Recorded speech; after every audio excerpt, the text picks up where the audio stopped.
Spoil Mom for Mother's Day. Visit berries.com, click the microphone, and type code RTNews to send her flowers and freshly dipped strawberries for $39.99.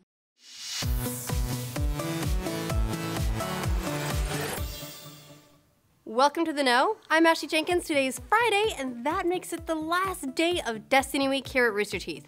If you haven't caught our previous updates throughout the week, we've covered characters and progression, gameplay and modes, social features and playing solo, and our impressions based on a brief hands-on mission playthrough. If you missed any of those, click one of these. To wrap up, let's talk about how Bungie is going about building a mythic sci-fi world that's meant to live on for 10 years. Not necessarily with this game alone, but as a franchise. When asked whether designing for a 10-year plan was at all intimidating, lead concept artist Jesse Van Dyke told us, terrifying, I would say. I mean, naturally, we've sort of raised the bar for ourselves really high, but yes, it is very difficult, and certainly the big challenges that we face are ones that we don't take very lightly. It's not perfect, and we absolutely designed this thing with the longevity in mind at all times. And not just in the visual sense. Head of community Eric Osborne reveals that some of the ideas have been around for more than a decade, but they've had to build the technology to realize the vision. Yeah, I mean, some of these ideas have been around at the studio since like 2002. It's a massive challenge. A lot of the tech is proprietary in-house. We've built it just to support the game. A huge amount of time and resources have been dedicated, like exponentially more than we've ever had to invest before, making sure these, you know, all the stuff that we hope isn't visible for players just works. And so there's a reason why we're doing a beta this year. There's a reason why we've got, 500 people upstairs cranking away on this thing, because it's a huge challenge. It's a huge opportunity though too, as a new IP starting over, getting a lot of people into the world. We want to make sure it's just a great experience day one. And not only do they have to make the world look good and, well, function, they have to make players care and want to immerse themselves. Player investment lead Tyson Green explains, "We have to do the work to establish the universe, so we're definitely going to be investing very heavily in story and laying the foundations and groundwork. But I would say on the activity side, we as a studio are excited about creating stuff for people to be able to do in the world that's more about them and their story at that point." And a lot of the storytelling you see will be subtle, built into the landscapes around you. Van Dyke told us a story, and allow me to paraphrase some parts relating to the specific strike level we played, the Devil's Lair. In the final area, you're penned in on two sides by enormous decaying buildings, and at the end of this area is an enormous colony ship. In the original concept art, this looked very similar to the space shuttles we're familiar with today, though on a grander scale.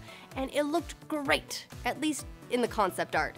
Van Dyke relates, "The ship worked fine for that frame and that shot, but then when we saw it from a distance, it didn't really tell that amazing Golden Age story. What we see there is not really indicative of something that says, hey, this is humanity that went through 700 years of sped-up evolution, and we need it to."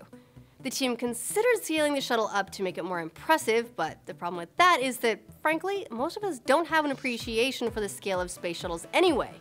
How big are they? 15 meters tall? 200 meters? To solve the problem of visual storytelling, they needed a new design, something that clearly doesn't exist today.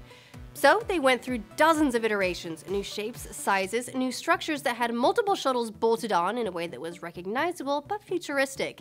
They layered the art into stills from the game to examine the ideas from every angle, and eventually settled on what now appears in the game, a towering structure topped by 3 round bulbs that could be, well, anything you imagine really, with familiar shuttles integrated into the design.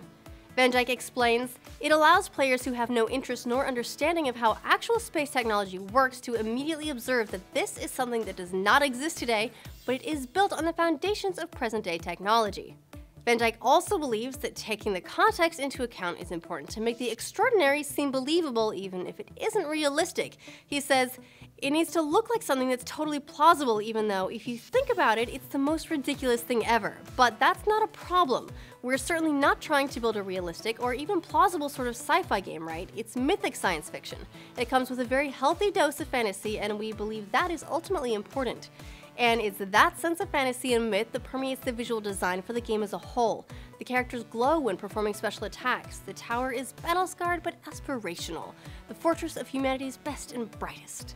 Osborne agrees that through each of their previous projects, Bungie's aimed to go bigger, and that's never been more true than with Destiny. Yeah, I think everything we've done is a little bit more ambitious than we've done in the past, and that's sort of the bar the team sets for themselves. They always want to do something a little bit bigger and better that sort of pushes their own boundaries. That's why they do what they do. They don't want to just keep delivering the same experience over and over again. And you've seen that in the past games as we roll through. They always seem to get a little bit bigger, a little bit more feature-rich. The sandbox gets a little deeper. But we did want to start with a very core set of really fun elements in the sandbox and get that right first. But that ambition doesn't apply solely to big ideas and sweeping vistas. You may find pieces of Destiny's story hidden in nooks and crannies or lying on the ground even. Green says, I like story in my games, but I like the deep fiction, and that deep fiction might take the form of something you found in the world that has a bit of interesting information on it, a bit of interesting story of its own, drawing you into the game to explore what do they mean by that, and who was that character they were talking about. That sort of stuff will exist in the world, and we'll develop more of that as time goes on. Van Dyke tells us that the story and narrative that ties the game world together will get a lot more attention at E3, joining competitive multiplayer, which Osborne says will also feature heavily at the trade show. We'll likely have to wait until then to learn much more, but we'll keep you posted when new details about the game emerge. Thanks for joining us for Destiny Week. To get all the biggest updates in video games and entertainment, click like and subscribe, and we'll keep you in the know.